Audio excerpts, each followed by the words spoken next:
Bwana Yesu asifiwe. Leo nataka ni share na wewe jambo moja zuri ambalo linaweza likabadilisha maisha yako. Nilikuwa nikiomba eneo hili.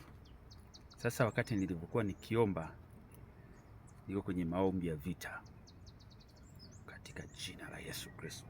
Sasa nilipokuwa natumia jina la Yesu wakati wa kuomba, nikaomba nikasikia Roho Mtakatifu akaniambia kuna namna ambavyo unatumia jina la Yesu kwa namna ambavyo sio sahihi.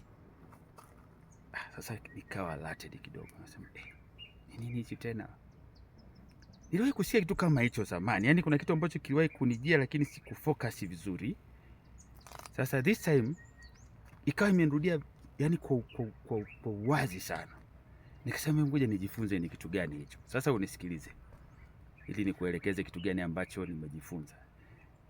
Angalia, natatamka jina la Yesu Kristo mara 3. Sikiliza, ukiwa naomba unasema katika jina la Yesu Kristo.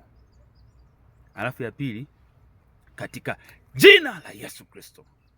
Alafu ya 3, katika jina la Yesu Kristo. Katika jina la Yesu Kristo.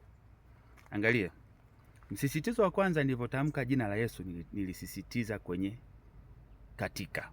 Angalia, katika jina la Yesu Kristo. Nilisisitiza kwenye katika, yani katika jina la Yesu Kristo. Katika jina la Yesu Kristo. Alafu ya pili nikasema katika jina la Yesu Kristo. Msisitizo nikiwa nimeweka kwenye jina. Alafu ya 3, sikiliza, katika jina la Yesu Kristo. Katika jina la Yesu Kristo. Katika jina la Yesu Kristo. Katika jina la Yesu Kristo. Unaona?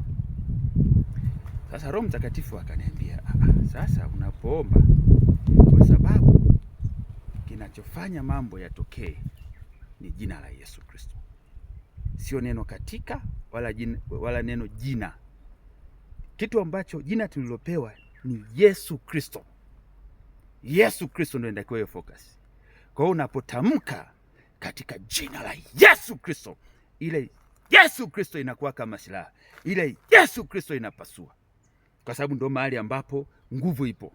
Sio kwenye katika wala kwenye jina. Katika ni neno tu na jina ni jina tu, ni neno tu.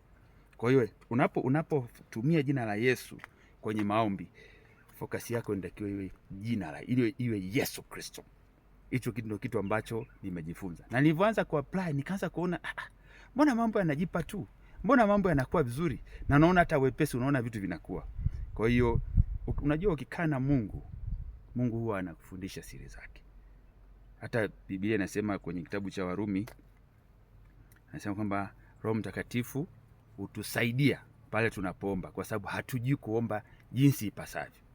Kwa hivi sasa unapokaa na Mungu, Roho Mtakatifu anakusaidia kuomba, anakusaidia uombe vizuri, lakini anakusaidia maombi yako yakae vizuri na anayapeleka maombi yako mbele za Mungu. Mungu akubariki sana. Naamini kwamba umepata kitu. Amen.